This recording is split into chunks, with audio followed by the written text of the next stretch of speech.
Muito boa tarde. Em nome da Delegação de Vila Nova de Famalicão, damos as boas-vindas a todos os participantes.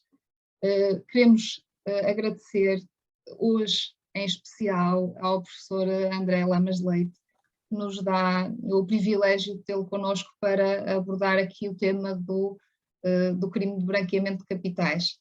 Portanto, hoje vai ser uma sessão extremamente interessante e que nos vai entusiasmar a todos e deixar maravilhados com a brilhante exposição que não temos dúvidas que vai acontecer. Em nome da delegação, agradecer ao professor André pela sua disponibilidade. É uma pessoa extremamente ocupada, mais do que, pelo menos, todos nós, pelo menos dos que eu conheço, porque o seu currículo é vastíssimo.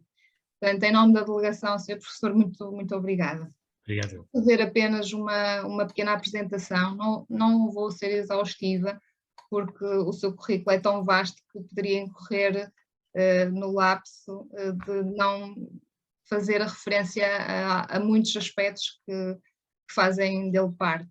Mas vou apenas fazer uma breve apresentação. O professor André Lamas Leite é doutor em Ciências Jurídico-Criminais e professor na Faculdade de Direito da Universidade do Porto desde 2000. É advogado, portanto, nosso colega, muito nos honra, e formador do Conselho Regional do Porto da Ordem dos Advogados. É autor de inúmeras publicações, designadamente sobre criminalidade económica. É autor de inúmeros livros na área do direito, sobretudo na área do direito penal, de que tanto gosta. É autor de inúmeros artigos em várias revistas científicas, também na área do direito, revista SES, revista do Ministério Público, revista da Ordem dos Advogados. Não vou enunciar, como disse, para não pecar por defeito. É autor também de diversos capítulos em diversas publicações, conferencista, convidado em diversas conferências na área penal. Hoje temos-lo aqui nesta área portanto, específica do branqueamento, sendo que o tema é o branqueamento em análise prática. Sr. Professor, muito obrigada e dou-lhe a palavra para iniciarmos esta conferência. Muito obrigado, cara colega, a doutora Liliana do Fundo, cumprimento-a e na sua pessoa permita-me que cumprimente também a delegação de Vila Nova de Famalicão, da nossa Ordem dos Advogados e todas as colegas e todos os colegas que exercem, já não podemos dizer nessa comarca, não é? Mas nessa secção ou nesse núcleo da comarca. E portanto com isto um cumprimento amigo a todas e a todos os colegas advogados que nos seguem e, portanto, naturalmente agradecer o convite que me foi formulado, convite tão gentil, que me foi formulado para falar de uma matéria que, enfim, para quem faz direito penal é sem dúvida uma matéria que coloca problemas práticos que eu diria que são interessantes e que são desafiantes. E por isso mesmo também agradeço a oportunidade de falar sobre este tema. Ora bem, sem mais delongas, vou tentar aqui, penso que conseguirei fazer aqui a partilha da tela, exatamente, consigo. Eu preparei apenas, enfim, para não perder muito, porque nós advogados temos, enfim, para além de vários vícios, um deles é falarmos muito, às vezes até falarmos demais. E, portanto, eu para tentar atalhar um bocadinho esse problema, preparei aqui um pequeno PowerPoint que eu depois posso remeter à doutora Liliana do Fundo, enfim, e que depois poderá, certamente, para quem quiser, estar disponível, não é? Enfim, não é nada que não possa ser compartilhado com os colegas e tenho nisso muito gosto. Ora, aquilo que eu me proponho aqui fazer é, mais do que propriamente uma análise teorética sobre o crime de branqueamento, isso, enfim, não teria espaço, penso eu, numa ação deste tipo, uma delegação da nossa Ordem, e é nas delegações que a Ordem, efetivamente, na minha perspectiva, se corporiza mais o seu papel e da importância que sempre atribui às delegações, mas seria efetivamente, ao fim e ao cabo, analisar o tipo legal de crime nas suas várias perspectivas, nos seus vários números e procurar verificar quais são os nódulos problemáticos mais acentuados e como é que a jurisprudência tem vindo a tratá-los. porque todos nós, advogados, sabemos muito bem que a doutrina é importante, mas a jurisprudência é o mais, porque, na verdade, os nossos processos correm, no caso, enfim, tirando obviamente os meios alternativos de litígio, mas correm perante os tribunais judiciais ou perante os tribunais administrativos e fiscais, consoante a área em que trabalhamos, neste caso perante tribunais judiciais e mais propriamente tribunais criminais, e por isso nós temos que saber como é que as instâncias superiores estão a decidir. Bom, portanto, aquilo que eu vos proponho é, digamos assim, aqui uma viagem pelo 368A do Código, sem necessidade de qualquer referência histórica, como é que o crime de branqueamento surgiu. Bom, vamos partir do princípio, que é um bom princípio, e que é o princípio real de que o tipo legal tem hoje esta configuração, sem estarmos preocupados com a forma como ele se desenvolveu. Poderei aqui além falar um bocadinho disso, a propósito de alguns aspectos. Ora, aquilo que nós temos é que, em primeiro lugar, este crime de branqueamento é, porventura, dos tipos de crime que nós temos no nosso ordenamento, que mais tem sido influenciado, como sabemos todos, pelo direito da União Europeia.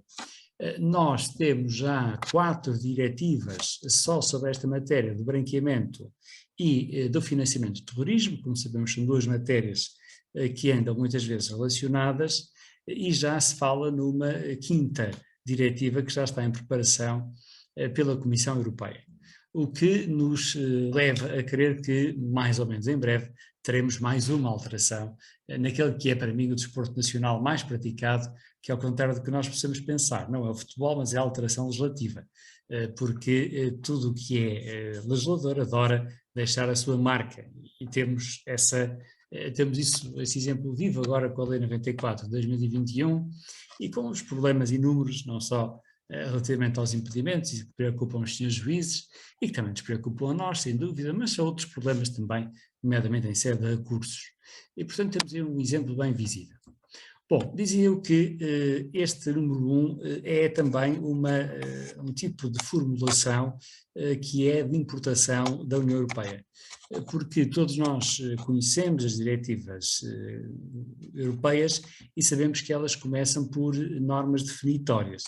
Ora, é isso que acontece aqui com o número 1. O número 1, o que nos diz é, ao fim e ao cabo, quais são as vantagens derivadas da prática de factos ilícitos típicos, já vamos ver o que é isso, que são abrangidas pelo crime de branqueamento. E nós temos aqui uma técnica legislativa curiosa, porque temos uma cláusula geral, que é de crimes com uma moldura penal abstrata de duração mínima superior a 6 meses ou duração máxima superior a 5 anos, e depois temos também a conjugação, para além desta cláusula geral, de tipos legais de crimes específicos, em que, mesmo que não respeitem esta moldura penal abstrata, também podem servir de factos ilícitos típicos nos quais repousa ou a partir dos quais se constrói o crime de branqueamento. E, portanto, não vou estar naturalmente aqui a ler estes tipos legais, são, enfim, tipos legais que preocupam o legislador, eu diria que são uma espécie de um repositório de crimes de maior gravidade do prisma, seja da liberdade e autodeterminação sexual, logo na linha A, seja da criminalidade económica e financeira. É fundamentalmente disso que estamos a falar aqui nesta listagem que temos no número 1. Naturalmente também tudo aquilo que tem a ver com o terrorismo, associações criminosas, todos os tráficos, crimes fiscais, crimes contra a segurança social, também estão, e não só, até crimes previstos no Código de Valores Mobiliários, como temos aqui o abuso de informação privilegiada, a manipulação de mercado, e até a última linha, a linha M, um crime previsto no Código da Propriedade Industrial. Aquilo que também temos é que no número 2 são vantagens derivadas da prática de um facto ilícito antecedente os bens que se obtêm através destes mesmos bens. Isto é, digamos assim, uma vantagem de segundo grau.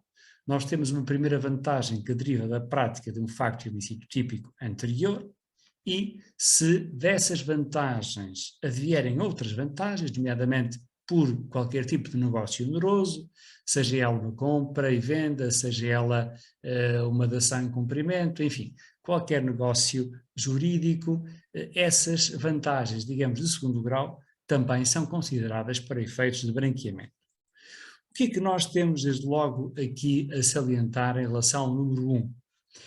Desde logo, enfim, aqui lá está a tal questão histórica que volta e meia nós temos a que temos de recorrer. Durante muito tempo o crime de branqueamento era, enfim, totalmente correto dizermos que era um crime dual, ou se quiserem um crime compósito, ou seja, um crime em que o branqueamento repousava, como dizia há bocadinho, num delito antecedente, ou num delito anterior. Aquilo a que os ingleses chamam predicate offence, como aqui também aparece. Isso era absolutamente insufismável. Ou seja, nós sabíamos que só se podia punir alguém por branqueamento se anteriormente essa pessoa tivesse cometido um crime que coubesse neste catálogo que acabamos de ver do número 1. Ora, esta realidade conhece uma altíssima mudança nos últimos anos, porque aquilo que o legislador europeu quis e depois, naturalmente, os legisladores nacionais tiveram de transpor foi transformar o crime de branqueamento num crime autónomo em relação ao crime antecedente. Isto é, aquela asserção de que há bocadinho dizia, de que todo o crime de branqueamento é sempre um crime de natureza dual, isto é, não há branqueamento sem ter havido um crime antecedente, um crime ou mais, naturalmente, crimes antecedentes, é uma asserção que hoje em dia já não é completamente exata. E se é certo que ainda temos uma série de condenações em que o agente o é por um concurso efetivo de crimes, nos termos do 30 número 1 do Código Penal, em que há ou mais crimes anteriores e depois o branqueamento, propriamente dito, também temos cada vez mais a punição do agente somente pelo branqueamento, sem que haja punição pelo ilícito antecedente. O que faz com que, nesses casos, lá está, o crime de branqueamento seja um crime autónomo e não tenha essa tal natureza dual que lhe era comum. Natureza dual, aliás, que não é única do crime de branqueamento. Se nós pensarmos no crime de receptação, por exemplo, também do artigo 231 do Código Penal, na receptação também há necessariamente um ilícito antecedente, que pode ser um furto, pode ser um roubo, enfim, digamos, em geral, um crime contra o património. E depois há um delito subsequente que é no sentido de comprar, aproveitar, de alguma forma, auxiliar também quem praticou esse crime a poder desenvencilhar-se desses mesmos bens, naturalmente mediante uma vantagem patrimonial para o receptador. Portanto, não é o único crime no nosso ordenamento jurídico que não conhecia esta natureza dual. Uma mudança que tem que ver exatamente com isto diz respeito a que, como vimos há bocadinho, não se exige que antes da prática do crime de branqueamento haja efetivamente a prática também de um crime, com todas as categorias que todos nós conhecemos, um comportamento humano, típico, ilícito, culposo e punível. Apenas se exige agora que o que está antes do branqueamento seja um facto ilícito típico.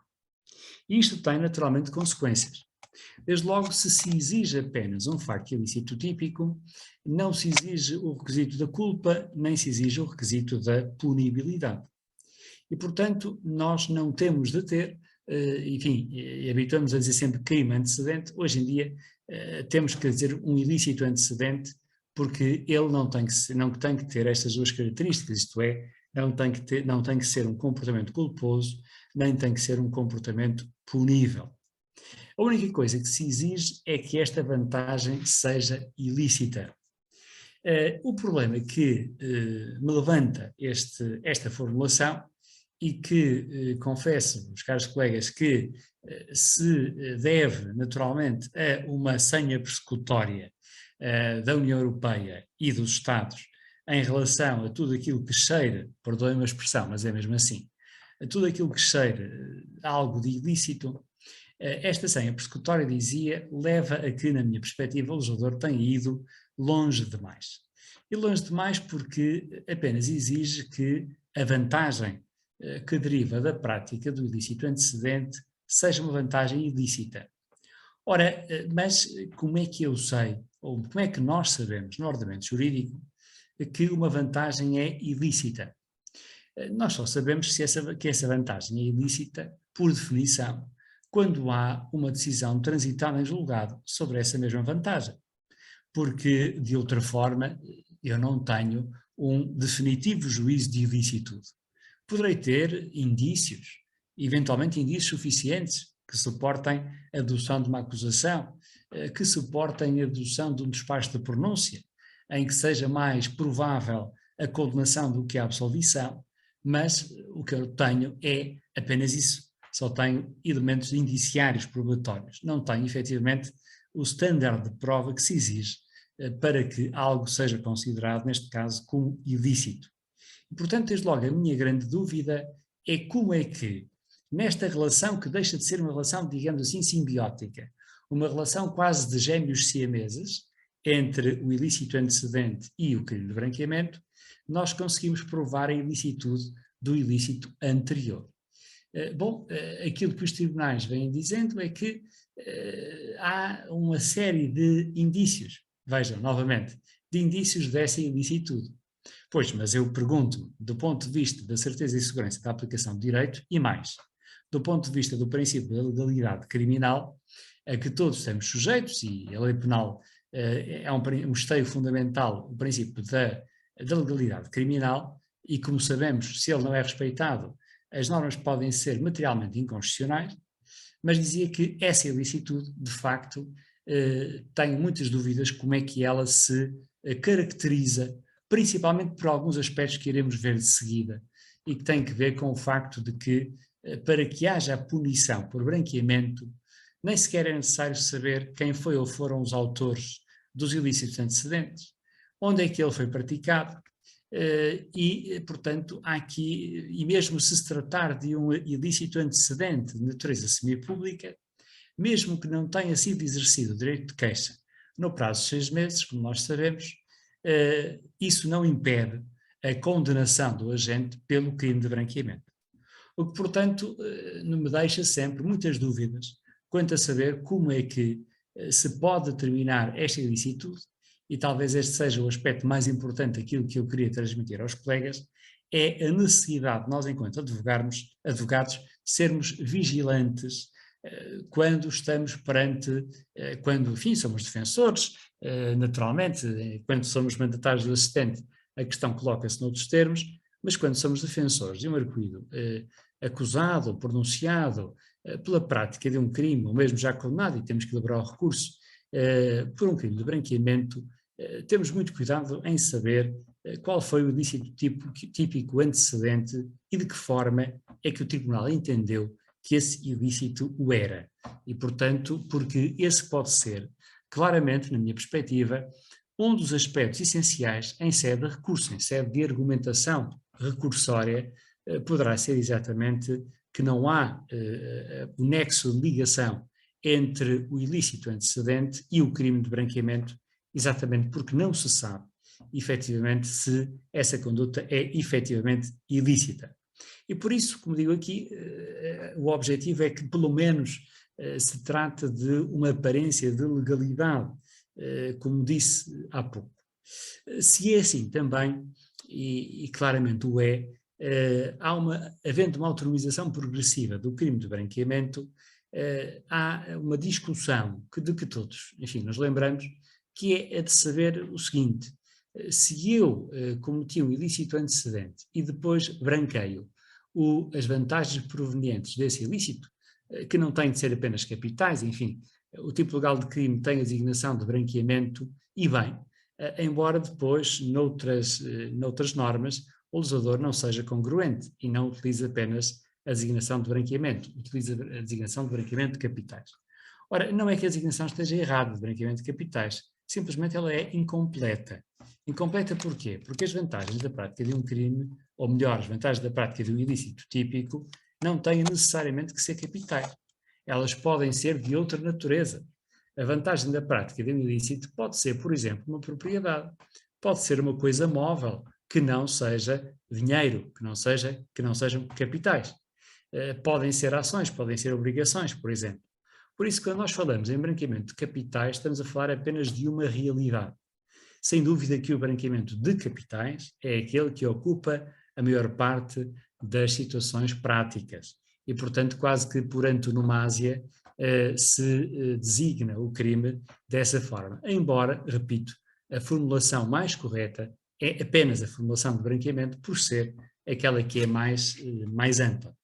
Bom, mas dizia eu que, imaginemos que eu pratico um ilícito de burla e que, em função desse ilícito, eu tenho um ganho patrimonial de 100 mil euros, que depois vou tentar ocultar, vou tentar introduzir no comércio normal, ou melhor, no tráfico jurídico normal. Portanto, enfim, de acordo com aqueles velhos três momentos em que habitualmente se divide o branqueamento. O momento de layering, isto é, o momento em que há a primeira obtenção da vantagem patrimonial, depois há a sua entrada no mercado e depois a sua ocultação. Bom, mas reparem, esses tais 100 ou 200 mil euros que eu tenho em função da prática desse ilícito de burla e que vou tentar agora transformar em vantagens lícitas, e portanto a designação de branqueamento é de facto uma designação muito, muito feliz.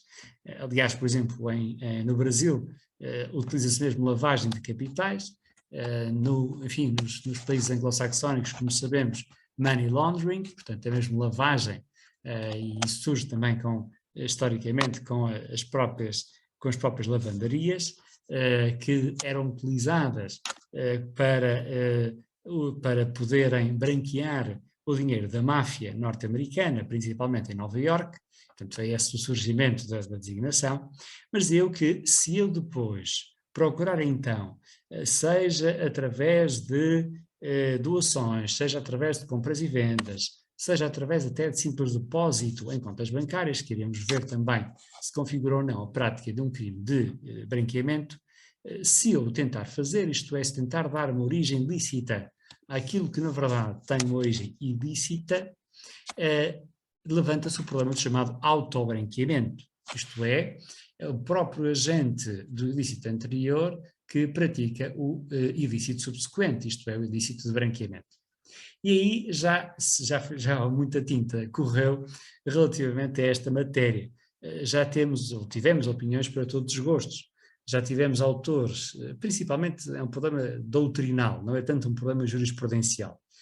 Muitos autores que defenderam que estávamos perante um concurso aparente, isto é, que o agente só devia ser punido pelo crime anterior, uma vez que o crime de branqueamento surgia como aquilo que se designa dogmaticamente como um facto posterior não punível. Dito de uma forma simples, trata-se de algo que surge depois da consumação do crime, neste caso o branqueamento, e que era como que uma tendência natural de qualquer ser humano tentar branquear a origem ilícita dessas vantagens. E, portanto, se era assim, o conteúdo de ilicitude do ilícito anterior, veja no meu exemplo a burla, alargava-se de tal forma que abrangia também o conteúdo de ilicitude do branqueamento. De tal forma que isto fazia com que na prática, isto é muito importante para nós advogados, com que na prática o agente, ao invés de poder ser punido por dois crimes em concurso efetivo, o crime de burla e o crime de branqueamento, seria só punido pelo crime de burla, uma vez que o crime de branqueamento estaria em concurso aparente e, portanto, haveria aquilo que chamamos uma consunção pura e, portanto, o crime de branqueamento absorveria o conteúdo de ilicitude, o crime de burla absorveria o conteúdo de ilicitude do crime de branqueamento. Ora, a partir do momento em que o crime de branqueamento tem cada vez mais obtido esta autonomização, esta tese está condenada ao insucesso. E, portanto, enfim, ela já o estava a partir do momento de um acordo uniformizador de jurisprudência que iremos ver, embora tirado a propósito da chamada Lei da Droga, o Decreto-Lei 1593, mas em que o Supremo já tinha recusado, num AUJ, no acordo uniformizador de jurisprudência, tinha recusado a ideia de um concurso aparente nos casos em que há o tal autobranqueamento, isto é o mesmo agente que pratica o ilícito antecedente e o crime de branqueamento, mas, enfim, ainda fica mais reforçada essa mesma ideia a partir do momento em que existe esta autonomização progressiva, e por isso a resposta será cada vez mais no sentido de que se o agente é o mesmo e faz as duas coisas, será punido nos quadros do crime efetivo, do concurso de crimes efetivo, do artigo 30, número 1. Por outro lado, também, uma questão muito debatida, caros colegas, a propósito do branqueamento, como sabemos, é a questão do bem jurídico protegido. E quanto a isto também temos uma diversidade enorme de opiniões, seja na doutrina, seja na jurisprudência. Enfim, depois aqui a jurisprudência vai-se fazendo quase que uma espécie de caixa de ressonância das várias posições que encontramos na doutrina.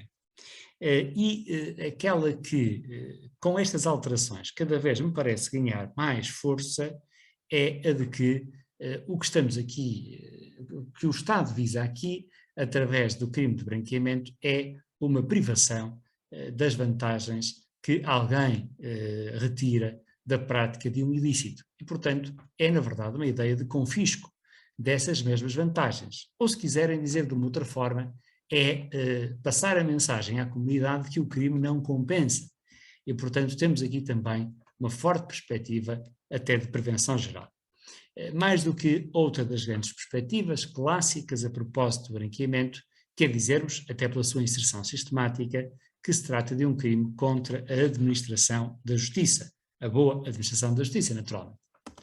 Muito bem, mas aquilo que nós vimos até agora foram aspectos ligados à noção, à noção de branqueamento, ou melhor dito, a quais são os factos antecedentes que podem gerar o branqueamento e já alguns aspectos ligados à própria forma de construção do crime.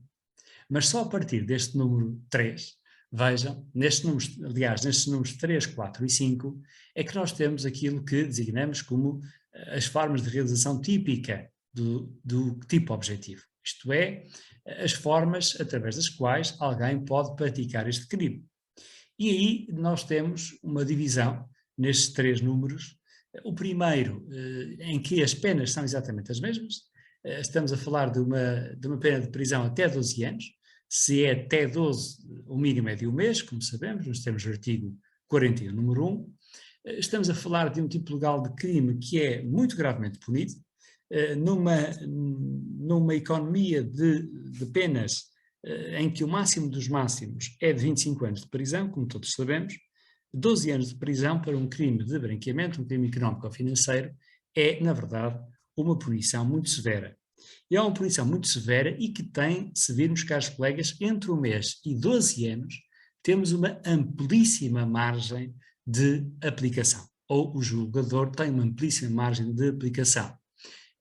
O que, enfim, levanta até algumas dúvidas de constitucionalidade, porque, como nós todos aprendemos, as margens de punição ao nível da moldura penal abstrata não devem ser de tal forma amplas como esta aqui é. Na verdade, há tantos pontos que correspondem praticamente a 12 anos, melhor, é 11 anos e 11 meses, porque é tirar 1 mês, porque é o mínimo da moldura penal abstrata. Há tantos pontos que, efetivamente, isto pode levar a uma desproporção e, portanto, pode levar a uma violação do princípio da proporcionalidade. Bom, a questão não tem sido colocada entre nós, enfim, não, pelo menos que eu saiba, não tem chegado sequer aos tribunais judiciais e muito menos ao Tribunal Constitucional, mas aquilo que podemos dizer é que nesta primeira forma de realização típica, prevista número 3, o que está em causa é efetivamente o branqueamento em sentido estrito. A conversão, transferência, ocultação dessas vantagens, seja de forma direta ou indireta, independentemente de estarmos perante uma comparticipação criminosa, uma teoria da comparticipação criminosa, melhor, em que estejamos a falar de autores ou estejamos a falar de cúmplices. Aliás, os colegas veem na própria letra do número 3, onde se diz ou de evitar que o autor ou participante, e portanto aqui está claro que se abrange quer 26, autoria, quer 27, com participação, melhor dito até a cumplicidade, Portanto, qualquer dessas modalidades estão aqui em causa.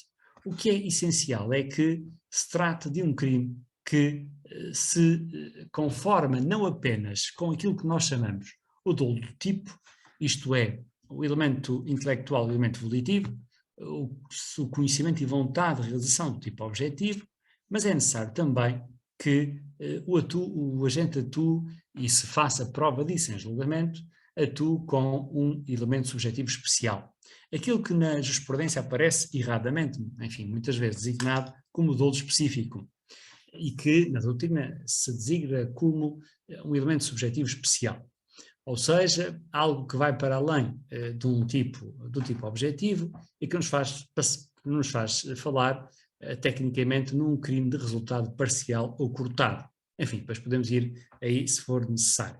Mas o que importa aqui sublinhar é que para esta modalidade número 3 é essencial que se prove não só que o agente sabia e queria a prática de alguma destas modalidades aqui indicadas através destes verbos, mas também que o agente atuasse com uma determinada finalidade.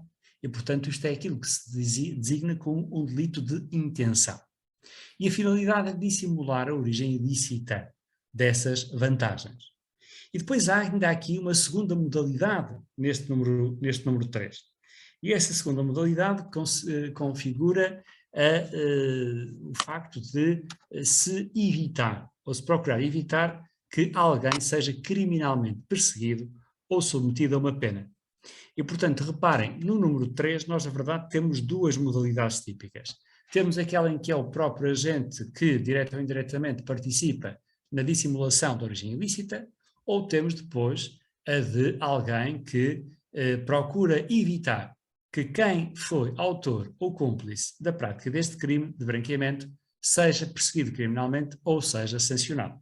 E, portanto, aqui há uma aproximação nesta segunda modalidade de que crimes? Do crime de favorecimento pessoal, por exemplo, do crime de auxílio material ou até do crime de receptação, porque estamos a falar de tudo o que sejam condutas que auxiliem o agente do crime de branqueamento a não ser detectado pela autoridade judiciária, pelos órgãos de polícia criminal e depois também, para além do procedimento criminal, se efetivamente tiver sido julgado e condenado, que não lhe seja aplicada a pena ou medida de segurança, que também não está fora de cogitação neste caso.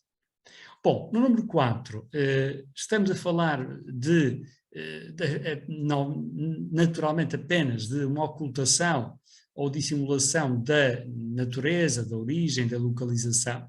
E, portanto, aqui o legislador olha mais para a modalidade típica da dissimulação propriamente dita.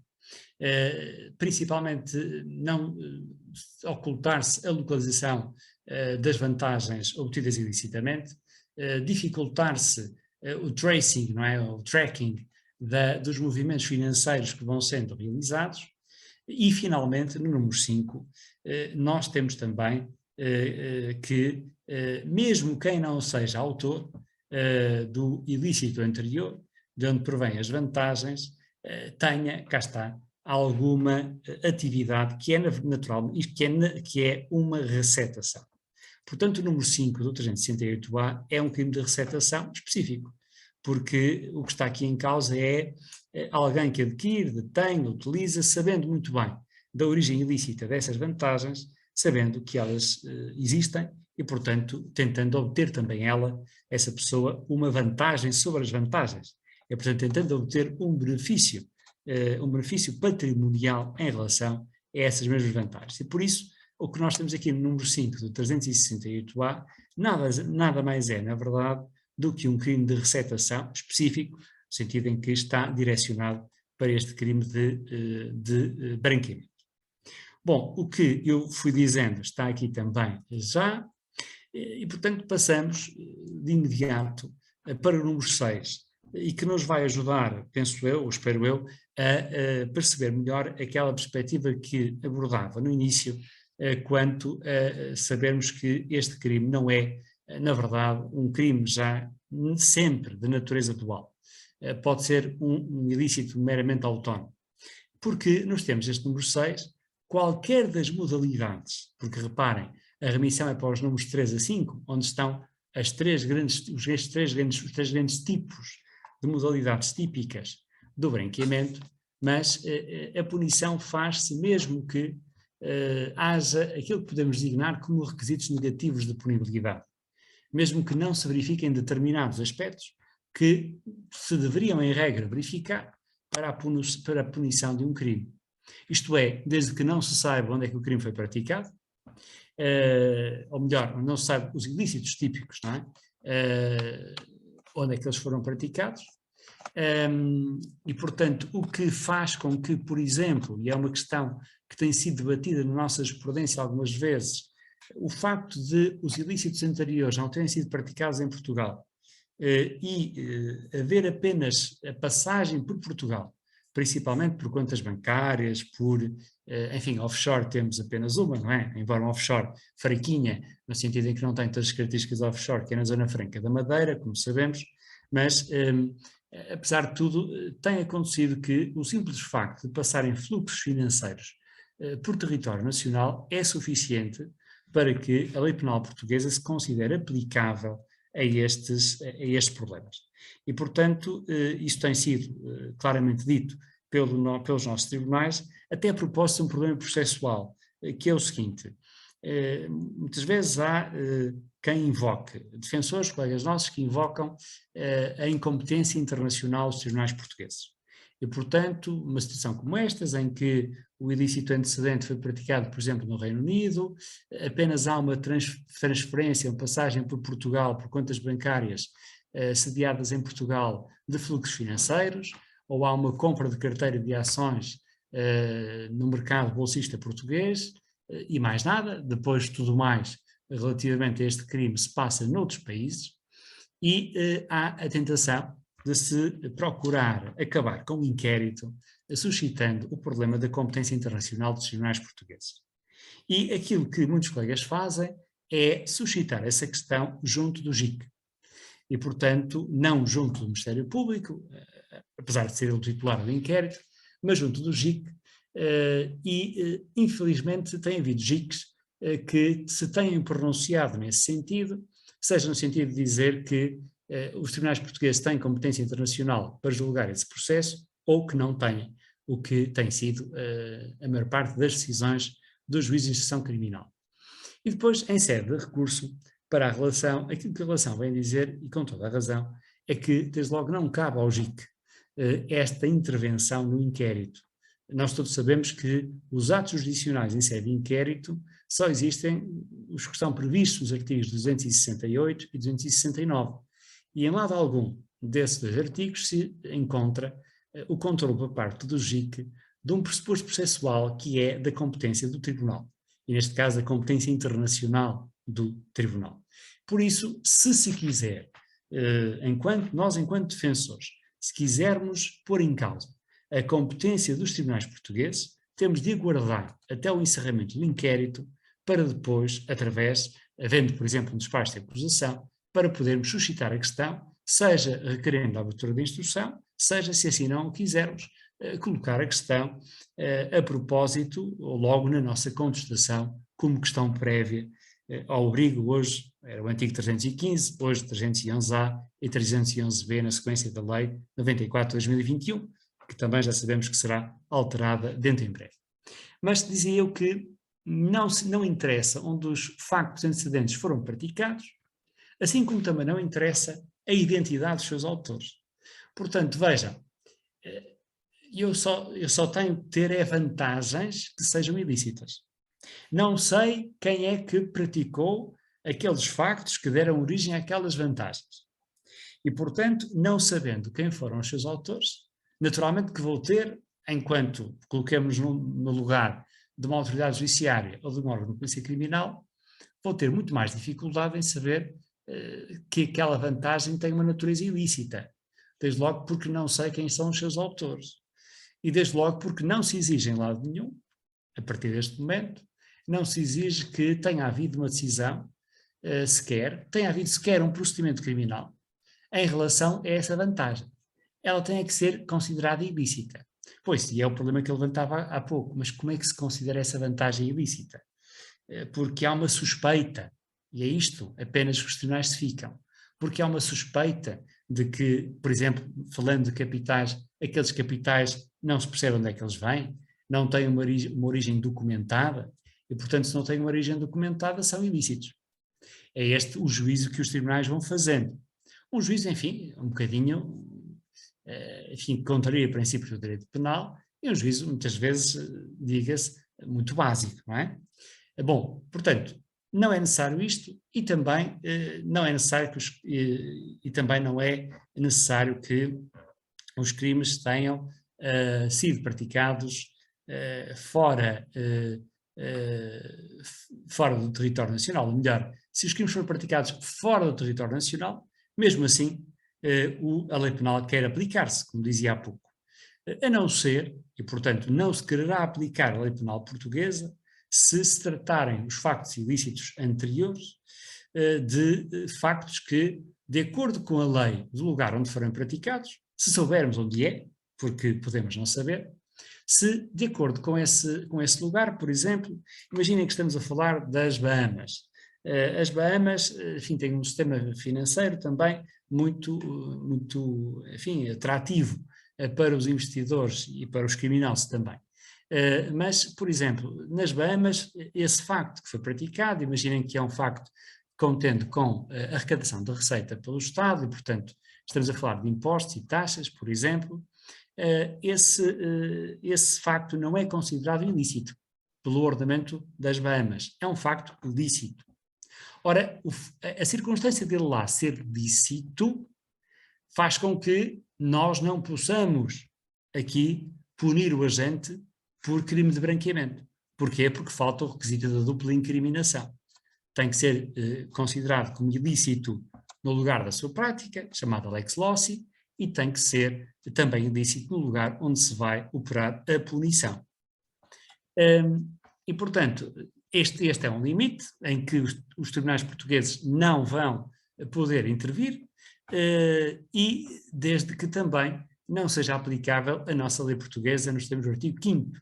Ou seja, como todos sabemos, enfim, estudamos isso logo nos inícios do direito penal, nas faculdades, estudamos a aplicação da lei no espaço. E todos sabemos que na lei no espaço, no caso, os tribunais portugueses não se querem aplicar somente aos crimes praticados em território nacional, mas também se querem aplicar a crimes praticados fora do nosso território, que estão previstos no artigo 5º, desde que haja algum fator de conexão relevante, que aí está previsto. E, portanto, aquilo que se diz é que, se o facto for lícito no lugar onde ele é praticado e não seja possível aplicar o artigo 5º, que é o artigo que diz que se pode aplicar a lei penal portuguesa fora do território nacional, bom, então aí, sim senhor, nós não vamos poder punir o agente porque a lei penal portuguesa não é aplicável.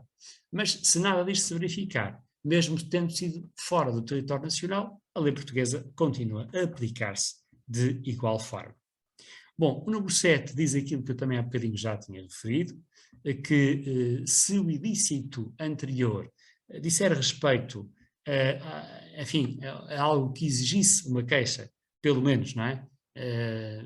Falo aqui em crimes semipúblicos porque crimes particulares que preencham os requisitos do número 1 não existem no nosso ordenamento jurídico, mas não se exige sequer que haja a apresentação de queixa.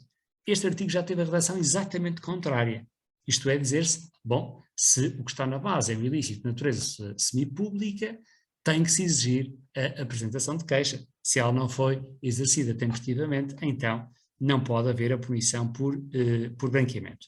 Agora, o que nós temos é exatamente o contrário, o que mostra, mais uma vez, a autonomia do branqueamento, a ideia de que o Estado tem de perseguir a qualquer custo essas mesmas vantagens. E, portanto, a conclusão de tudo aquilo que disse é que já não estamos necessariamente perante o crime de branqueamento, já não é sempre um crime dual, isto é, há um crime antecedente mais o crime de branqueamento. Podem existir apenas vantagens de natureza ilícita, desde que são vantagens de um ilícito que cabe no número 1 deste artigo, e a partir daí isso basta para que depois, se ela é ilícita, essa origem, embora, como disse, a lei deixa muitas dúvidas quanto a determinar o caráter ilícito dessa proveniência das vantagens, mas se isso é assim, e se depois há alguma daquelas modalidades típicas que vimos no números 3 a 5, então aí é possível punir o branqueamento. Donde hoje já não é correto dizermos, como dizíamos alguns anos atrás, que o crime de branqueamento era sempre um delito dual. Bom, isso os tribunais já o estão a dizer. Tem aqui o caso de um acórdão da Relação de Lisboa de 2017 e que fala mesmo no princípio da autonomia do crime de branqueamento, lá está, de capitais, enfim, como também o disse. Bom, continuando para os últimos números, são os mais simples, em termos de análise, os últimos números deste artigo, nós temos no número 8 o crime de branqueamento agravado. Ele é agravado se houver habitualidade na prática, enfim, depois claro que este conceito de habitualidade tem que ser interpretado da mesma forma que o é, por exemplo, nos crimes contra o património, o crime de furto quando é praticado com habitualidade, por exemplo, o crime de burla também quando é praticado com habitualidade, ou então se estivermos perante aquelas entidades que são vinculadas ou que estão vinculadas aos deveres resultantes da famosíssima Lei 83 de 2017, que diz respeito, como todos sabemos, às medidas contra o branqueamento, de luta contra o branqueamento e contra o financiamento do turismo. E, portanto, esta lei tem um conjunto de obrigados, entre os quais também nós nos incluímos, nós advogados, enfim, as instituições de crédito, as instituições financeiras, os casinos, as imobiliárias, etc. E, portanto, se houver uma violação dos deveres que derivam destes artigos 3º e 4º desta lei, então aí também haverá uma agravação em 1/3. E, portanto, doutores, estamos aqui a falar do limite máximo, que deixa de ser de 12 e passa para 16 anos. Portanto, porque se é um agravamento de 1/3 de 12, são mais 4 anos. E, portanto, passamos a ter uma moldura penal abstrata que de um mês, enfim, o agravamento em 1/3 de um mês são 10 dias, não é nada, portanto passam a 40 dias, no limite mínimo da moldura penal abstrata, mas o limite máximo da moldura penal abstrata passa para 16 anos. E, portanto, se ela já era grave, no que diz respeito ao branqueamento simples, este branqueamento agravado, número 8, passa para 16 anos, o que ainda prova que mais grave se torna a conduta. Depois, as demais normas dos artigos dos números 9, 10 e 11 dizem respeito a aquilo que nós designamos por mecanismos de direito premial. Por exemplo, o número 9 é de nós todos conhecido já, por exemplo, a propósito de vários crimes contra o património, previsto no artigo 206 do Código Penal. Isto é, quando o agente do crime de branqueamento tiver reparado integralmente o dano causado pelo facto anterior de onde provém as vantagens, não havendo dano ilícito ou ilegítimo, para terceiro e com um momento temporal que é até o início da audiência de julgamento em primeira instância, aqui estamos perante uma atenuação obrigatória da pena. E, portanto, aqui estamos perante a aplicação do artigo 73, em termos da contabilidade, digamos assim, que temos que fazer na atenuação da pena, que é obrigatória, não há qualquer espaço de liberdade para o juiz. Número 10, se a reparação é meramente parcial, então aí deixamos de ter uma atenuação obrigatória e ela passa a ser facultativa. O mesmo se diga em relação ao número 11. Também temos uma atenuação facultativa quando o agente, e isto aproxima-se um pouco daquela ideia da delação premiada, da colaboração premiada, como lhe queiram chamar, mas aproxima-se um pouco dessa ideia de que se o agente auxiliou consideravelmente na investigação, porque forneceu provas concretas, disse que movimentos é que houve, onde é que estão as vantagens, permite determinar outros coautores, outros cúmplices, por exemplo, então aí vejam que não há uma atenuação obrigatória, mas o legislador apenas estabelece uma atenuação facultativa da pena. Portanto, o legislador não quis ir tão longe e não se trata, na verdade, aqui de nenhum tipo de mecanismo de colaboração premiada. Trata-se apenas daquilo que sempre conhecemos no nosso ordenamento jurídico, que é procurar encontrar contramotivos para que o agente, de alguma forma, possa evitar o crime já está consumado, sem dúvida, mas possa evitar mais consequências desvantajosas ou desfavoráveis para a própria comunidade. Finalmente, o número 12 diz respeito a um requisito limitativo do crime de branqueamento, porque aquilo que nos diz é que a medida concreta da pena que se aplica ao crime de branqueamento, que vimos que pode ir até 12 anos na modalidade simples ou até 16 na modalidade agravada, nunca pode ser superior ao limite máximo, e aqui já estamos a falar em moldura penal abstrata, dos ilícitos que estejam na base do crime de branqueamento.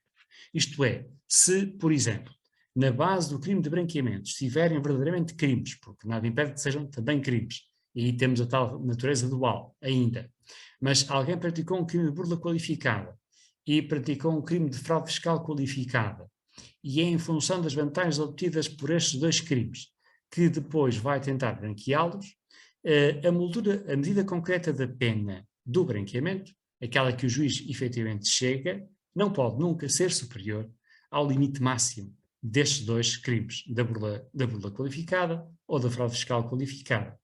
O que nos dá aqui uma garantia para o arguido e depois condenado de que o branqueamento nunca será mais gravemente punido do que os factos de onde derivam essas vantagens.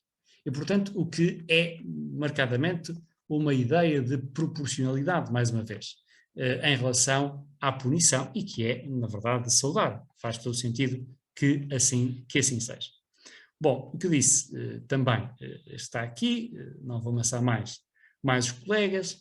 Bom, isto, reparem, nós muitas vezes na prática, quando se fala no bem jurídico, pensamos sempre, para que isto interessa? Lá isto interessava quando estava a estudar, enfim, agora não interessa tanto. Pois, mas na verdade não é assim, porque, como todos sabemos, o bem jurídico, a determinação de bem jurídico é uma espécie de uma luz interpretativa, porque se é verdade que em muitas situações nós não temos dúvidas que estamos perante um crime de branqueamento, noutras as linhas de fronteira são muito ténues. E aí aquilo que nos dá a certeza, ou que nos permite, pelo menos, a certeza, em tudo o que é possível ter certezas no direito, naturalmente, numa ciência social e humana, mas é o bem jurídico, a identificação do bem jurídico, que nos permite saber se determinados comportamentos estão ou não abrangidos pelo crime de branqueamento.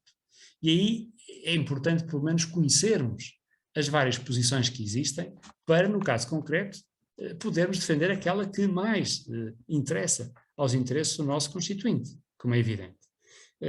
Durante muito tempo, e talvez ainda hoje, maioritariamente na doutrina e na jurisprudência, se diga que o que está em causa é a boa administração da justiça. E, portanto, quando eu tenho a dúvida se determinado facto cai ou não no âmbito do branqueamento, o que é que eu devo pensar? Ora bem, deixa-me cá ver se este facto obstaculiza, é um verbo que agora se usa, eu não gosto muito, mas se configura um obstáculo à administração da justiça. Se sim, então estaremos perante um crime de branqueamento.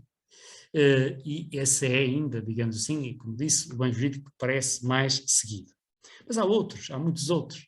Há vários autores e acórdãos que falam na ideia da sem concorrência, garantir um funcionamento adequado da economia, que também seria um bem jurídico, reparem, e aí provavelmente alguns factos já não estariam abrangidos pelo bem jurídico, porque estamos a falar já de um outro nível, de um nível mais de natureza propriamente económica e da concorrência. Uma outra perspectiva que está ligada a esta última, a ideia da proteção da economia, que encontramos neste acórdão da Relação do Porto 2013, a proteção do circuito financeiro, económico e jurídico, resguardando, portanto, como que mantendo a pureza do sistema financeiro, não deixando conspurcar-se com vantagens de natureza ilícita, e finalmente aquela que me parece cada vez mais a que desponta. Enfim, nos alvores do tipo legal, eu pendia para a ideia de que o que estava em causa era a boa administração da justiça. Mas, na verdade, com as sucessivas alterações e com a autonomização que o crime de branqueamento, como vimos, tem vindo a ganhar, parece-me que o que está em causa hoje em dia é isto mesmo, a ideia do confisco. Aquilo que o Estado procura é que as vantagens que derivam da prática de um facto ilícito não fiquem para o agente e sejam declaradas perdidas a favor do Estado. E, portanto, é esse o grande objetivo. Evitar que... Porquê? Porque depois esses valores podem ser utilizados não apenas para ganhos pessoais, para enriquecimento pessoal, mas podem ser utilizados para o financiamento de atividades terroristas. E, portanto, todos nós sabemos que, a partir de 11 de setembro de 2001, o mundo mudou e estas preocupações cada vez tiveram e têm mais acuidado.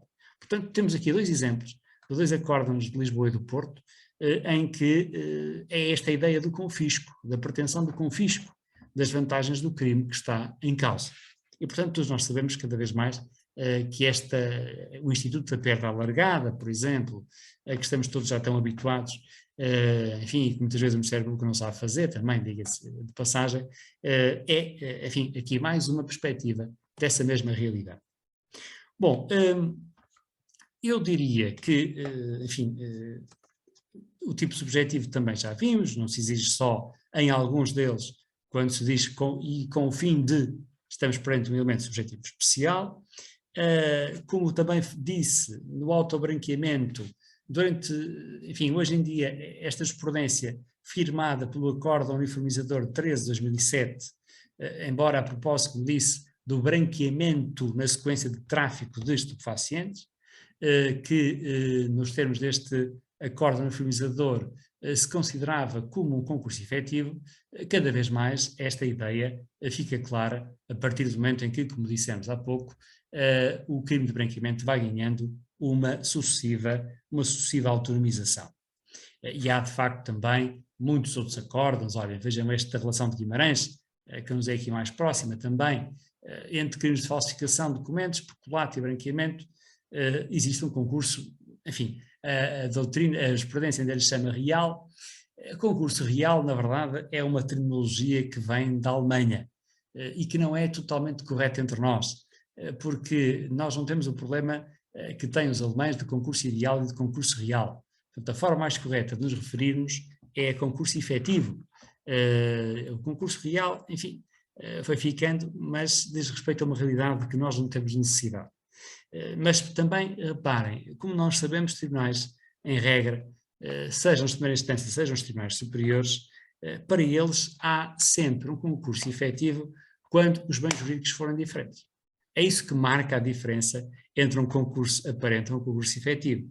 Ora, isto na doutrina é altamente criticado e com razão, porque não é só, o bem jurídico até pode ser o mesmo, mas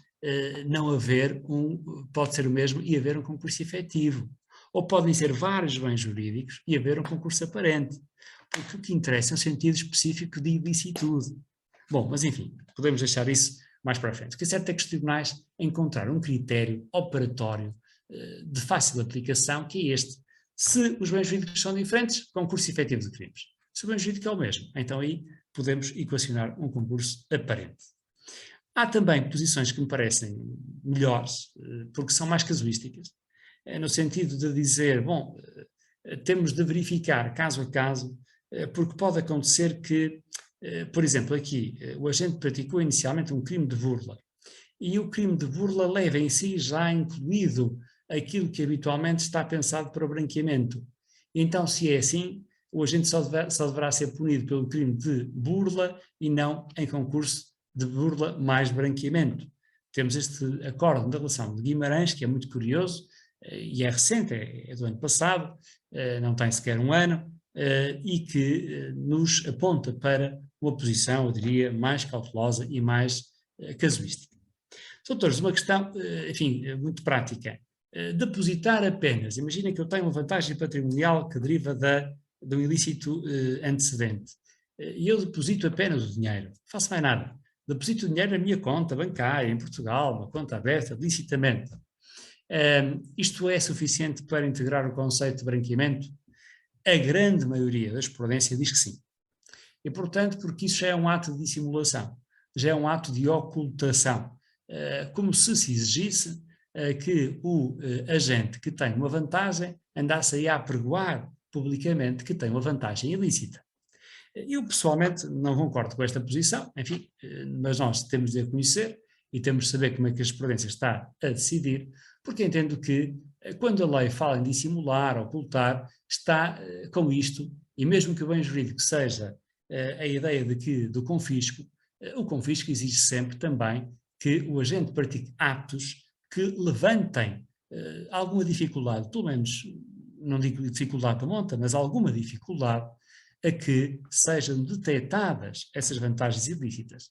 Ora, doutores, com levantamento de sigilo bancário, é muito fácil chegar-se a esta prova. Portanto, enfim, eu concordo mais com enfim, são muito poucos os acordos. Encontrei apenas um, publicado da DGSI, este acordo de relação do Porto de 2017, em que o problema, embora seja relacionado com o tráfico, mas é a mesma coisa, porque é um dos ilícitos que está na base do branqueamento, mas o que diz que não basta o simples depósito na conta para que se possa preencher o crime de branqueamento. Parece-me a boa decisão, embora, como disse, uma decisão, uma corrente absolutamente minoritária. Um aspecto processual, apenas, que diz respeito ao seguinte, e que é importante também para nós, quando estamos, enfim, quando representamos o assistente, quando somos mandatários do assistente, pode acontecer que haja a possibilidade de constituição como tal, como este sujeito processual, em relação aos ilícitos antecedentes, mas depois já não em relação ao crime de branqueamento. Porquê? Porque em relação aos ilícitos antecedentes, ainda se encontra, nos termos do 68.1a do Código de Processo Penal, ainda se encontra um bem jurídico que foi pensado também para aquele concreto titular, o que vai fazer com que ele seja admitido a intervir nos autos como assistente. Mas no crime de branqueamento, seja qual for o bem jurídico que nós patrocinemos, seja a boa administração da justiça, a sem concorrência, evitar que o mercado seja invadido por vantagens ilícitas, seja a ideia do confisco, quem é que é o titular dessa incriminação, desse bem jurídico? Bom, o titular é o Estado. O titular é um titular de natureza superindividual. Se é de natureza superindividual, então não pode haver a Constituição como assistente. Tanto mais que, como nós sabemos, o artigo 68 prevê a possibilidade, em alguns casos contados, e que são mais pensados, como todos nós sabemos, para os jornalistas poderem obter informação e alimentarem, enfim, esta máquina que muitas vezes, enfim, ou quase sempre, faz a justiça de pelourinho na praça pública, ao invés de a fazer nos tribunais, que é o 68.1, que admite qualquer pessoa, e, enfim, que quem tem interesse, repito, são jornalistas, em determinados crimes, e são crimes económico-financeiros, nomeadamente o tráfico de influência, favorecimento pessoal, a corrupção, peculato, etc. Mas aqui nós não temos o branqueamento. E, portanto, na verdade, se o que se está a discutir é apenas o crime de branqueamento e não já os ilícitos subjacentes, a jurisprudência tem entendido, e parece-me que bem, neste caso da relação de Lisboa, no sentido em que não é possível a constituição como assistente. Para terminar, e peço desculpa pelo tempo que vos estou a tomar, mas apenas para sublinhar também a necessidade de conjugar o crime de branqueamento com algumas medidas especiais. A Lei 5 de 2002, todos conhecemos, que diz respeito à fixação do regime especial de obtenção da prova, de quebra de sigilo profissional e de perda de direito, de perda de vantagem do Estado, no caso da criminalidade grave. E criminalidade grave de natureza económica ou financeira, que abrange o branqueamento, como aqui está dito no artigo 1º. E dentre as várias modalidades que aí estão previstas, está a possibilidade de se exercer um controlo sobre as contas bancárias. Isto é, as contas bancárias ficam, enfim, digamos, congeladas, como costumamos dizer, fica suspensa a possibilidade do titular da conta poder utilizar essa mesma conta, e qualquer movimentação tem de ser comunicada à autoridade judiciária ou ao órgão de polícia criminal no prazo de 24 horas subsequentes à realização dessa mesma operação bancária. Isto exige, para que seja possível aplicar isto que é considerado o meio de obtenção da prova, exige um despacho judicial, não basta o mero despacho do Ministério Público, exige também que se prove que há um grande interesse para a descoberta da verdade. E, portanto, o Ministério Público, que é quem irá promover a aplicação desta medida de controlo de suas contas bancárias, terá também de aludir factos concretos e não só, enfim, esta parangona que é a descoberta da verdade, para que possa haver este controle. Deve ser fixado o período da sua duração. Há aqui alguma similitude com requisitos que nós conhecemos das escutas telefónicas, em termos de requisitos, repito, apenas isso, e a regra de que, em princípio, esta proibição se aplicará durante um período que é, em regra, um período de 3 meses, embora podendo ser depois renovado, não está neste artigo, mas está em artigos subsequentes, está no outro artigo aqui desta lei. E lá está, sempre com a necessidade de confirmação por autoridade judiciária, neste caso por juiz, no caso de ser uma situação de emergência e a ordem ser dada, por exemplo, no Ministério Público, ela produz imediatamente efeitos, mas carece de uma confirmação por parte do juiz de instrução criminal.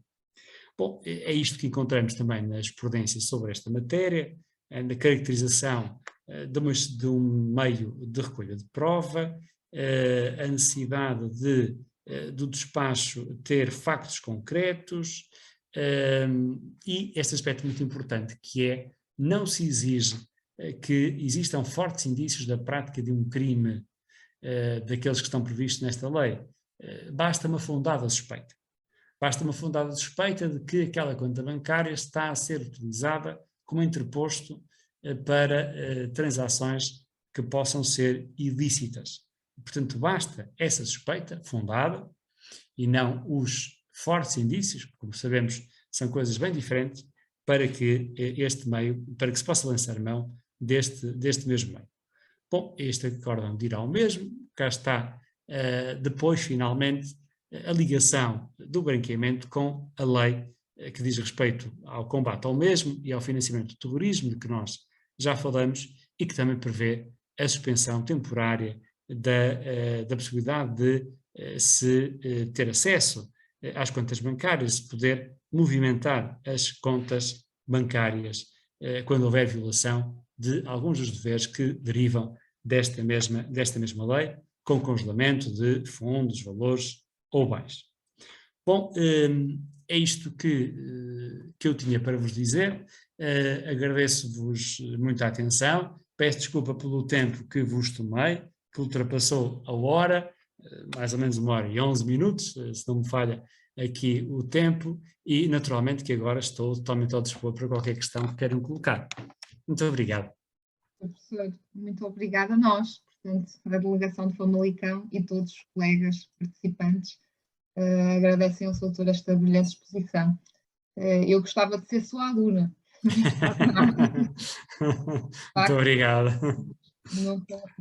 Já o tinha lido e esqueci-me de fazer referência, e tinha falado antes com o meu colega, o Dr. Luís Correia Araújo, professor Dr. Luís Correia Araújo, que me dizia: não te esqueças de fazer referência às colunas no público, e eu esqueci-me. Não se preocupe, por amor de Deus.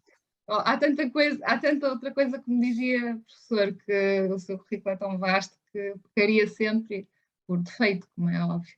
Mas gostei muito, eu tenho a certeza que todos os colegas participantes gostaram muito da sua exposição, gostei muito da sua serenidade e da calma com que expõe. Portanto, muito obrigado. Nos entusiasma e encanta quando ouvimos. Portanto, torna uma temática interessante, mas preocupante, no fundo grave, cuja moldura penal, como disse, pode chegar aos 16 anos, em virtude do agravamento, numa coisa mais suave, até um pouco mais suave. Muito obrigada, a exposição foi brilhante, portanto, mais uma vez, em nome de todos nós, colegas da delegação de Famalicão, muito obrigada. Fui acompanhando aqui no bate-papo e no question and answers e não reparei que houvesse até agora nenhuma questão, mas vou passar então a palavra ao Dr. Luís Correia Araújo, que poderá ter algumas questões para lhe colocar.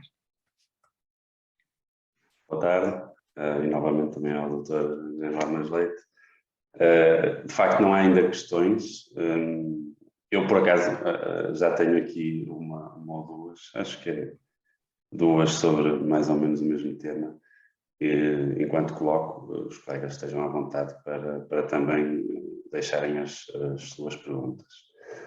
De facto, isto é uma matéria em que a lei é difícil de interpretar. Vem na tradição do direito derivado da União Europeia, não é? Com uma forma de legislar mais extensa. E confesso-me desde já muito desconhecedor do direito penal e destas matérias, mas o grande interesse deste tema também para trazermos esta análise prática é o de qualquer advogado, mesmo que não trabalhe diretamente no direito penal, mesmo que não trabalhe diretamente em matérias relacionadas com a criminalidade económica, hoje em dia tem que estar muito atento. E eu sou um desses, portanto, eu não tenho conhecimento específico destas matérias. Portanto, a minha visão, a minha principal preocupação ao ouvir esta exposição é a posição do, digamos, poderia chamar-lhe terceiro, ou aquele que pode praticar a recetação, a tal espécie de recetação que aqui temos.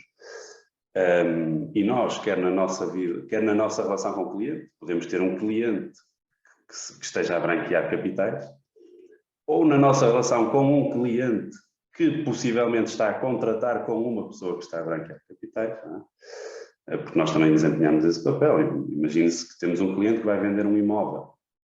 Pode ver-se nesta situação, imagino eu. E o nosso cliente não é um criminoso, não praticou nenhum dos factos do número 1, mas temos que estar preocupados com isso. E a minha dúvida está na articulação entre o número 5 e o número 2. Quando o número 5 nos fala do conhecimento, portanto, esta pessoa, que conhecimento é que se exige para se dizer que está a praticar o crime de branqueamento? Por exemplo, imagine-se que eu tenho um cliente que está a vender um imóvel e o potencial comprador é alguém que ele sabe, ou sabe que explora um estabelecimento, por exemplo, de laticínio, e suspeita que essa pessoa não tem qualquer outro meio de rendimento, portanto, os rendimentos dele vêm dali. Será que, por saber que há essa atividade económica, não pode vender nada, não pode vender o imóvel àquela pessoa? Ou comprar, se calhar, de outra forma. O que também coloca a questão, no número 2, o Dr. André Lamas Leite falou em vantagens de segundo grau. É só segundo, não pode ser terceiro ou quarto? Não é? Estamos limitados pelo segundo, a letra da lei não delimita expressamente, embora faça todo sentido que fosse só segundo grau. E depois ainda o conceito de adquirir no número 5. Estamos a falar, quando se diz adquirir a vantagem, é adquirir uma vantagem económica do género comprar o imóvel abaixo do preço ou vender o imóvel acima do preço de mercado? Ou estamos a falar na vantagem, no conceito de vantagem pode incluir o bem? Ou seja, se eu sei que o dinheiro adveio de branqueamento, da prática de um daqueles atos ilícitos, estou a vender o imóvel, mesmo que seja dentro do preço do mercado, portanto, para mim não estou a obter qualquer vantagem. Não estou a tentar ajudar ninguém, simplesmente é o comprador que me apareceu. Estou sujeito à aplicação do 368 lá. Se pudesse esclarecer e tranquilizar-nos, seria o ideal. Obrigado. Muito obrigado, Sr. Doutor. São, de facto, perguntas muito interessantes e que, como disse, nos entram pelo escritório dentro. Ora bem, eu diria que não vou tranquilizar-nos muito a cada um de nós, pelo contrário, porque o objetivo do legislador é exatamente esse. A partir do momento em que também nos colocou como entidades obrigadas, enfim, o que levanta depois muitas dúvidas, como todos sabemos, a propósito até do nosso segredo profissional. Mas quando nos coloca a nós também como entidades que são obrigadas, nos termos dessa lei 83 de 2017, aquilo que, nos termos do número 5, e para ir por partes às suas perguntas, o que se exige é que efetivamente o agente, o nosso cliente, saiba que aquela vantagem, neste caso, saiba que o imóvel seja efetivamente proveniente de proventos que advêm, por exemplo, do laticínio. E, portanto, aquilo que se exige é efetivamente o conhecimento. Agora, o que é o conhecimento? E que tipo de nível de conhecimento é que se exige? Desculpe, posso só interromper? Diga.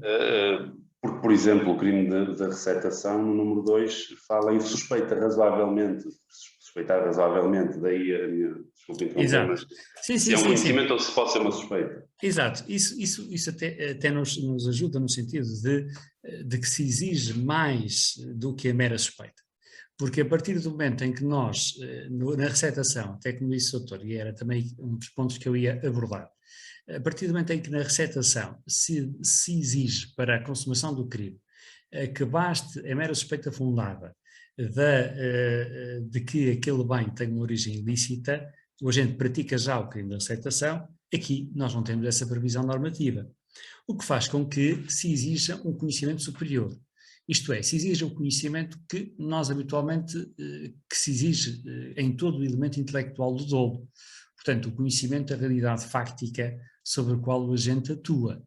Isto é, o agente tem que ter um conhecimento de que que não pode ser uma mera suspeita, tem que ter um conhecimento de que aquela vantagem, aquele imóvel, por exemplo, foi adquirido com proventos que advêm da prática do crime de laticínio.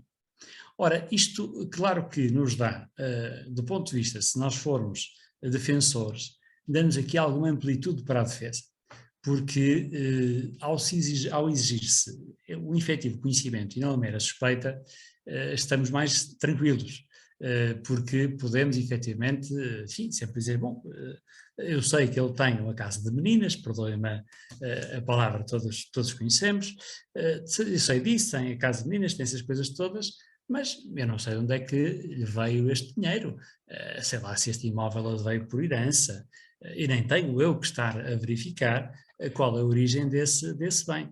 Não há nada na lei que me obrigue a fazê-lo. Portanto, só efetivamente se houver esse conhecimento num sentido do dolo, embora aqui a experiência também seja clara, no sentido de dizer que qualquer forma de dolo é admissível, mesmo o dolo eventual, aquele que exige um grau de vontade menor em relação à prática do crime, mas é efetivamente necessário que se conheça com o grau normal que se exige para qualquer elemento intelectual do dolo. Mas não está, se eu souber efetivamente, sem sombra de dúvidas, que aquele imóvel foi adquirido dessa forma e que tem na sua base proventos de natureza ilícita, pois eu estou a praticar um crime de branqueamento. E, portanto, isso é algo que nós temos cada vez mais de chamar a atenção dos nossos clientes, exatamente para este facto de termos cuidado com procurar, enfim, não é que nós tenhamos de procurar esse conhecimento, mas pelo menos se o tivermos, se for de todo ostensivo, não é? Porque, enfim, no meio mais pequeno, em que se sabe que a pessoa tem esse tipo de casas, em que se sabe que ele não tem outros rendimentos a não ser esse, enfim, aí é difícil que nós não consigamos, aí é difícil elidir esta ideia de que não tínhamos conhecimento. E, portanto, aí sim, praticamos. praticamos o crime, pratica o nosso cliente, ou enfim, quem for, pratica o crime de branqueamento nesta modalidade, que é na verdade uma modalidade de receptação.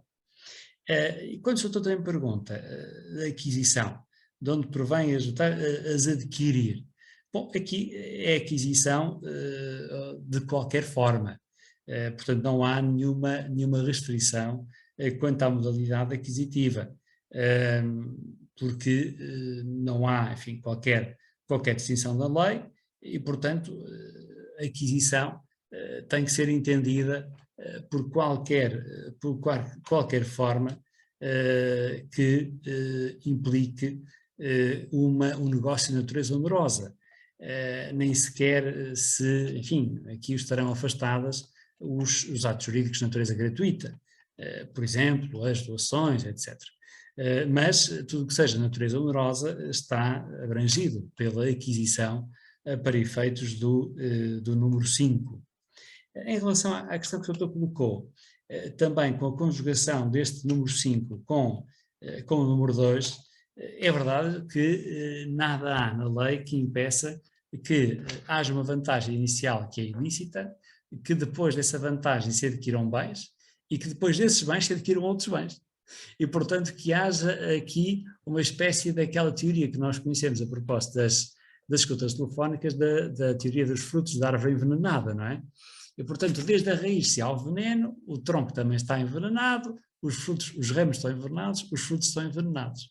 E, portanto, na verdade, aqui não há nenhuma limitação, nem conheço na jurisprudência limitação quanto a essas vantagens. O que depois poderemos é lançar mão, se estivermos na posição de defensores, lançar mão, lá está, da ideia da proporcionalidade. Porque se estivermos a falar de bens que já têm uma ligação tão longínqua daquelas vantagens iniciais de natureza ilícita, o que nós podemos dizer é que, até em termos de imputação objetiva, essa vantagem não tem já uma ligação mínima, tem uma ligação muito, muito pequena com aquilo que foi a vantagem inicial. Isto é como quem, infelizmente não é o nosso caso, mas é como quem ganha o primeiro milhão e depois, enfim, segundo dizem, o que custa é o primeiro milhão, a gente não sabe porque não tem 1 milhão, mas depois, a partir daí, é sempre a somar. Então chega-se a uma altura em que quase que se esquece o primeiro milhão. Ora, substituam o primeiro milhão pela primeira vantagem de natureza ilícita. É a mesma coisa. Portanto, isto, neste aspecto, e é importante, o doutor está aqui a levantar uma questão interessante, que é, ao fim e ao cabo, este crime de branqueamento é uma outra forma de perda de bens, não é? É uma outra forma do instituto que nós estudamos nas consequências jurídicas do crime, que é o instituto da perda de produtos, de instrumentos ou de vantagens derivados da prática de um facto ilícito típico, mais concretamente da perda de vantagens. Ora, se nós formos confrontar este número 2, o 368A, com a regra da perda de vantagens prevista na parte geral do Código Penal, nós vamos ver que o legislador aí foi mais cauteloso e disse, bom, alto se o indivíduo utiliza dinheiro ilícito, vamos imaginar, para comprar, o velho exemplo que damos, para comprar o Euromilhões e se lhe sai dinheiro, bom, não quer dizer que todo esse dinheiro tenha que ser declarado perdido a favor do Estado, porque, enfim, se fala só nas vantagens de natureza direta. Aqui o que nós temos é efetivamente no 368A, número 2, temos, e tem que ver com o tal intensio legis, não é? Com o ratio legis, que vimos de tentar chegar o mais longe possível. O objetivo do legislador comunitário é sempre, enfim, desculpem a expressão, rapar o tacho completamente. E, portanto, deixar todas as vantagens sejam declaradas perdidas a favor do Estado. Sejam elas diretas, sejam elas indiretas, tenham uma ligação próxima, afastada, sejam de há 10, 15, 20 anos, isso não importa. É isso o objetivo do legislador e que nós recolhemos. Embora, como disse, se nós compararmos este artigo com o 110, já relativamente à perda de vantagens, nós vemos que o legislador tem mais cuidado e lá está, aqui já foi legislação pátria, tem mais cuidado quando fala na perda das vantagens, porque levanta aqui alguns limites. É essa mesma perda de vantagens. Embora as considere como vantagens económicas diretas ou indiretas, mas vantagens económicas diretas ou indiretas daquele facto. E, portanto, como que diz que é só aquele facto que deu origem à prática, imaginemos aqui, do crime de branqueamento. E o que o número 2 nos admite do 368A é que se fala da vantagem da vantagem da vantagem. E, portanto, podemos ter aqui uma vantagem a um expoente infinito, na verdade. E isso, enfim, é um aspecto que é diferente do regime geral da perda de vantagens do 110, que é querido pelo legislador, não é nada que o legislador não tivesse pensado, que o legislador quer, e que nós podemos discutir se do ponto de vista da proporcionalidade faz sentido ou não. Isso aí concordo consigo, e também me parece que o legislador foi, como disse, em muitos aspectos desta norma foi longe demais, não é? Com a tal ideia e com o tal medo de financiamento do terrorismo, acabamos por perder algumas noções básicas do próprio direito penal e da própria imputação. Daqui a pouco estamos a tratar de tudo aqui, do perdão em expressão, mais uma vez, que cheire a ilícito. E isso é grave para nós juristas, que nos preocupamos com a legalidade criminal e com a certeza e segurança na aplicação do direito. Logo que haja ali uma aparência de ilicitude, pronto, já é uma vantagem. Já é uma vantagem que pode ser declarada perdida a favor do Estado.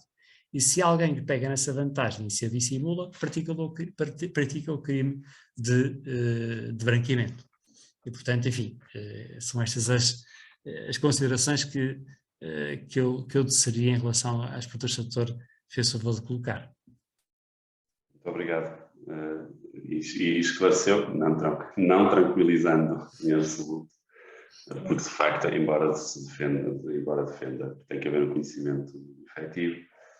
Nós só olharmos numa perspectiva preventiva, se o cliente tiver suspeitas, temos que lhe dizer.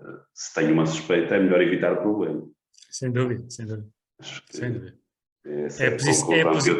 É a posição mais cautelosa. Ou seja, o objetivo do legislador é tornar o criminoso um pária da economia. Exatamente, tornar um pária. Exatamente. Ele até pode estar forrado de dinheiro, o que não pode usá-lo em lado nenhum. Exatamente. É esse o grande objetivo do legislador.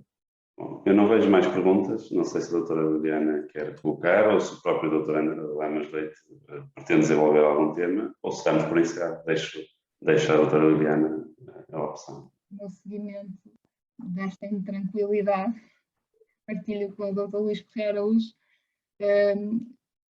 acrescentava uma questão, ou duas.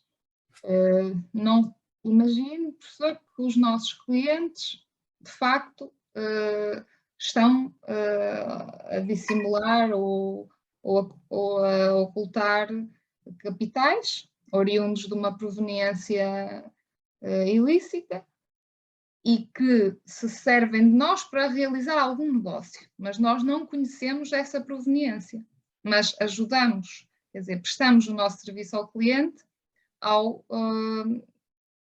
colaborar na realização ou na intermediação, na celebração de um contrato de promessa ou de uma minuta de um documento particular autenticado, ou até de uma assessoria a uma escritura pública de compra e venda realizada num cartório notarial.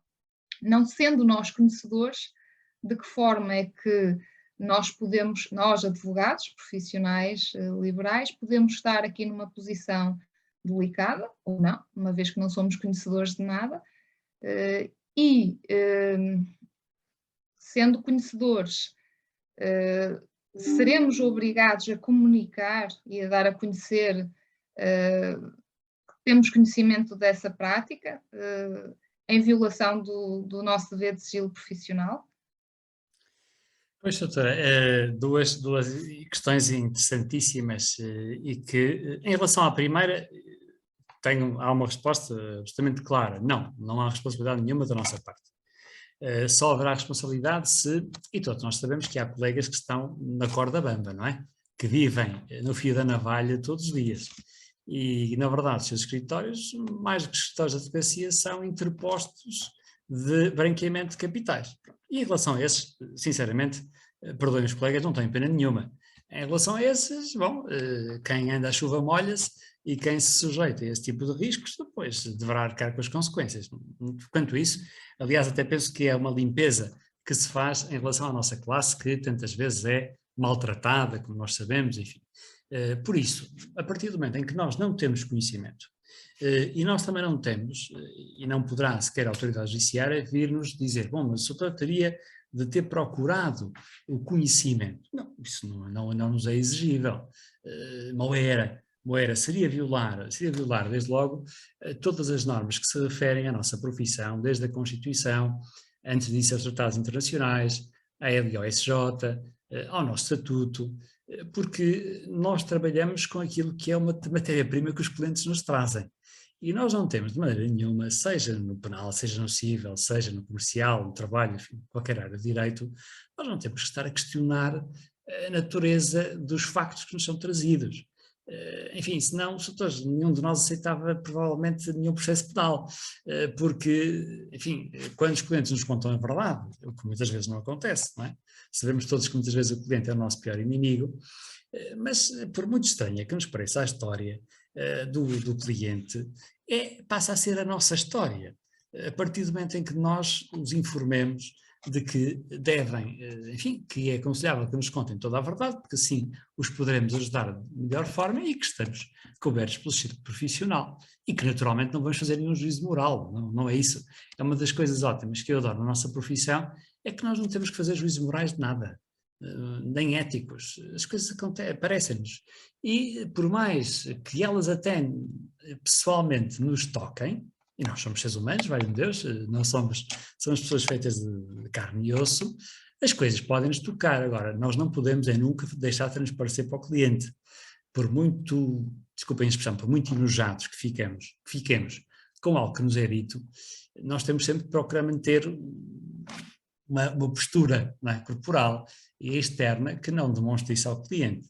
E depois, claro, é evidente que podemos ou não aceitar o patrocínio, mas se aceitarmos, a partir daí aquela passa a ser a nossa verdade. E, portanto, se ajudamos na intermediação de um contrato de compra e venda, e não sabendo da origem ilícita dessas vantagens e não tendo sequer de andar à procura, mesmo que haja enfim, mesmo que tenhamos todos uma leve suspeita, não é?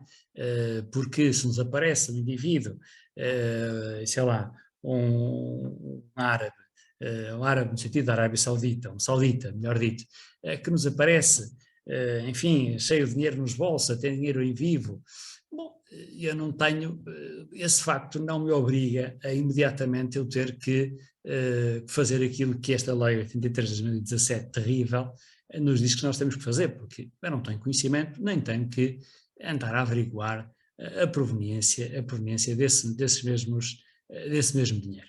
E, portanto, aí estaremos tranquilos no primeiro ponto. Quanto ao segundo ponto, a partir do momento em que nós sabemos o que nós temos de fazer, aqui há um conflito entre duas leis da República, não é? Porque há o conflito entre esta lei 83 de 2017, que nos diz temos de comunicar, e temos de comunicar através de subscrito fechado, dirigido ao nosso bastonário, que por sua vez o dirige ou o entrega à Procuradora-Geral da República, neste caso, e portanto não há aqui nenhum conhecimento por parte dos nossos órgãos da ordem relativamente àquilo que é a nossa suspeita, e portanto o encaminhamento é logo para o topo da hierarquia, mas isto de pouco nos adianta, não é? Porque seja para o topo, seja para a base da hierarquia, o que é certo é que há também, efetivamente, o segredo de justiça, o segredo profissional, que claramente está em causa.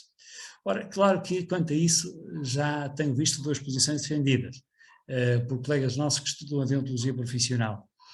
Tenho ouvido já colegas que dizem, bom, o segredo profissional existe para proteger o direito.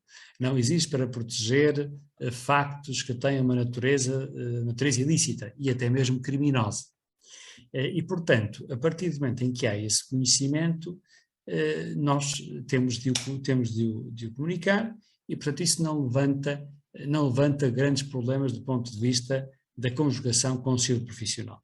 Eu confesso que não tenho esta ideia, confesso que a minha ideia é exatamente a contrária.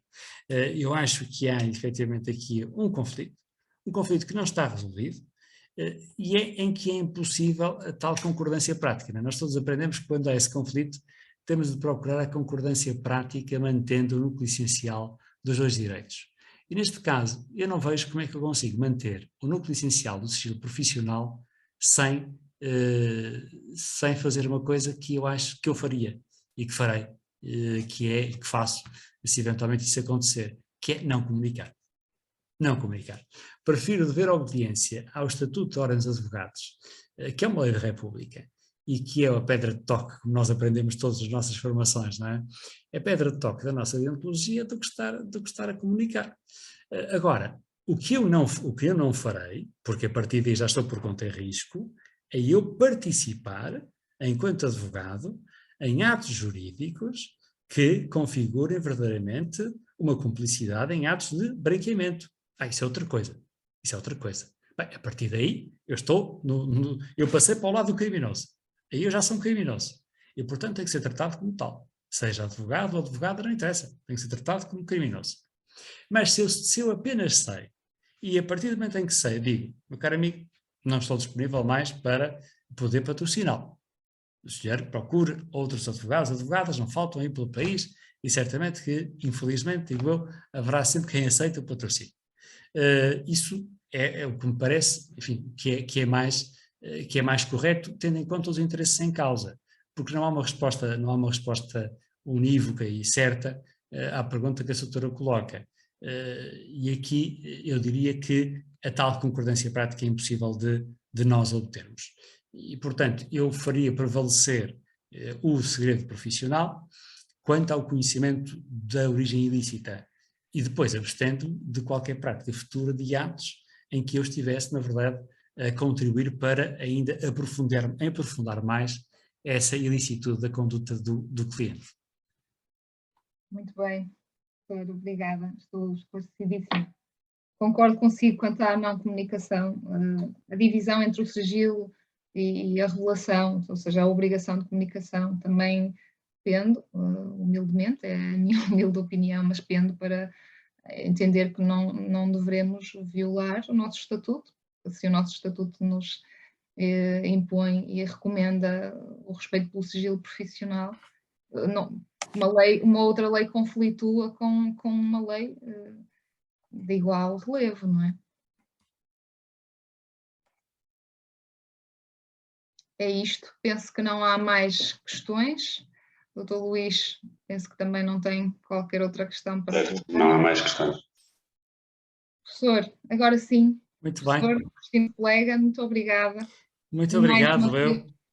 Em nome da delegação, foi uma honra tê-lo entre nós. Em nome de Muito todos. obrigado. Deixe-me agradecer, cara colega, caros colegas, pelo gosto que foi poder estar aqui este tempo, enfim, a conversar e partilhar inquietações, dúvidas que todos nós temos e na certeza sempre que quanto mais estudamos os assuntos, menos deles sabemos. E por isso podemos, enfim, pelo menos partilhar estas dúvidas com os colegas, que é sempre algo que faço com muito gosto. Portanto, muito obrigado pelo convite tão honroso da Delegação de Famalicão, ainda por cima uma terra que é próxima da minha. Eu sou portuense de Gema e é uma terra onde vou com frequência, portanto estamos aqui a 2 passos. Muito obrigado a todos. Bem-aja, uma boa tarde. Obrigado. Boa tarde, muito obrigado, com licença.